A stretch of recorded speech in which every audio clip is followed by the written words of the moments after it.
C'est quoi, là? Ben, je sais, c'est le bout d'Olivier, mais on dirait qu'il prend... il y a un délai avec... J'attends votre discussion sur vos pieds, là. Normalement, quand le dernier mot est fini, après ça, il y a un silence. C'est là. C'est quand le dernier mot? Là.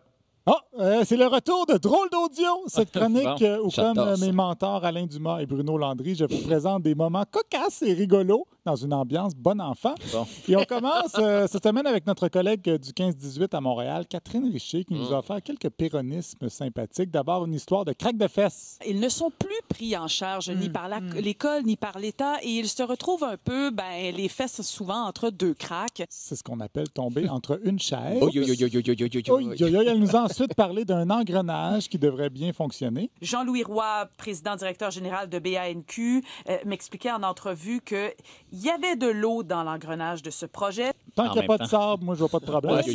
Et enfin, elle a le même problème que nous avec le nom de notre Dame de cœur. Tout à l'heure, donc, je vous ferai entendre Xavier Dolan et aussi Magaline Lépine-Blondeau qui fera partie de la distribution. Ouais, d'ailleurs, si vous avez une série à plugger, Magaline, c'est le moment. Bon. Elle parlait de la nuit... Je pense que l'erreur de Catherine, c'est de dire que Magali fait partie d'une distribution. Elle parlait de la nuit où Laurier Gaudreau s'est réveillé. C'est beau, c'est ça. une pièce de Michel-Marc Bouchard. Vous êtes ben formidable dans cette pièce. Je l'ai vue, Magali. Merci, c'est gentil. Oui, c'était très bon. Sinon, on a notre ami Michel Desautels, lui, qui a des problèmes anatomiques. On était là-dedans, y compris les Canadiens devaient discuter de ça, même si on n'aime pas ça. On fermait les yeux du bout des lèvres. Fermer les yeux du bout des lèvres, ça, c'est pas tombé dans l'œil d'un sourd. Notre collègue Daniel Thibault, lui, avait de la misère avec l'énergique ministre François-Philippe Champagne. C'est du bundle, c'est une botte de foin d'énergie, Monsieur Champagne. Pas sûr que je traduirais bundle de même. Bundle, oui, c'est ça. Les bottes de foin, c'est peut-être un peu péjoratif. Oui, mais c'est une petite boule d'énergie. Il est un paquet d'énergie, voilà. Une petite boule d'énergie, dans le bon sens du terme. Oui, avec lui, l'aiguille dans la botte de foin est toujours dans le tapis. Il y a aussi l'expression être une petite Émilie Dubreuil. Là, C'est ça, lui, elle, c'est plus une boule d'apathie dans une botte de foin. Véronique Prince, elle, nous a parlé du Parti libéral qui émet des communiqués pas très sexy.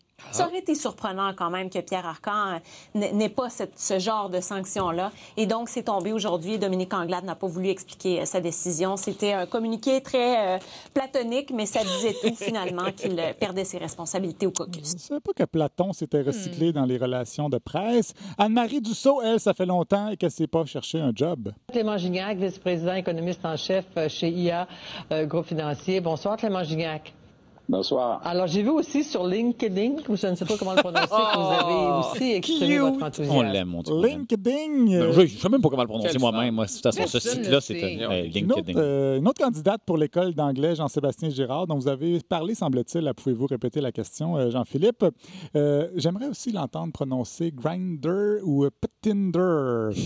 Sinon, grande nouvelle, Joël Le Bigot a finalement troqué son arsenal de Cahiers Canada et a commencé à utiliser ce qu'on appelle un ordinateur. Voyons. Oui, il attendait que ça passe de mode, mais finalement, on dirait que l'ordinateur est là pour rester. Paraît qu'il est bon, mais des fois, c'est un peu raboteux. Alors, si ça vous intéresse, c'est en kiosque cette semaine. OK, j'appuie sur votre bouton, j'appuie sur l'autre, je vois Mme Bérébelli. Mme Bérébelli, c'est à vous. Oui. Ah, maudit, il y a une affaire qui est apparue dans mon écran, je vois plus rien. C'est jailli, ça. C'est quoi l'affaire? Je sais pas, un panneau, là. Un panneau. Je l'ai enlevé. Petit conseil, cliquez pas. Ça me fait penser à Jean-Sébastien qui oublie sa chronique. Cliquez pas sur les panneaux si vous voulez pas tomber dedans. Renaud Miroir, lui, il m'inquiète un peu. Vous, Bélanger, est-ce que vous travaillez sur quelque chose en ce moment? Parce que tous les cinéastes ont toujours un petit projet, un petit bébé dans le four, quelque chose qui se prépare. Un bébé dans le four, ça risque d'être un remake d'Aurore, l'enfant martyr. On dirait un petit Armie Hammer, comédien. Oui. Ça donne fin, cette chronique-là. On va finir avec quelques beaux moments de Franco Nuovo qui nous a démontré et qui était pas pire en géographie. Il y en a même qui nous écoutent en Thaïlande. Oui, et en Équateur. On a Claude Gravel qui m'a écrit cette semaine et qui a dit « Moi, même si je suis loin, je me lève quand même le dimanche pour être avec vous. » Alors, bonjour Claude. Bonjour Claude, en Équateur. J'espère qu'il fait bon. C'est-tu l'hémisphère sud, l'Équateur? Je te dirais que c'est pas mal l'Équateur.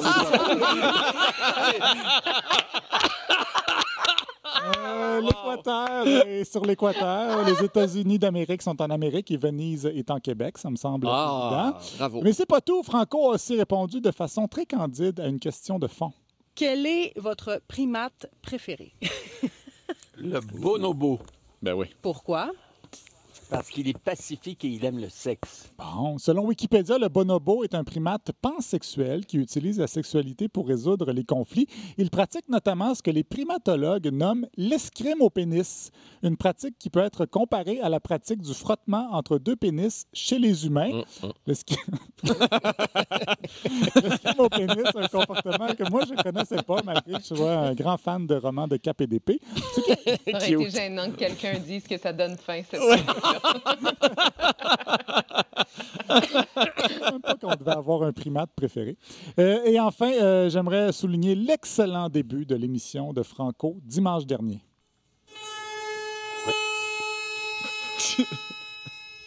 Voyons. Ah, attendez un instant, là. Ici, ça va. Mais voyons donc, qu'est-ce que c'est ça, cette affaire-là? Hein? Est-ce que c'était en ondes pour vrai? Moi, est-ce que ça va?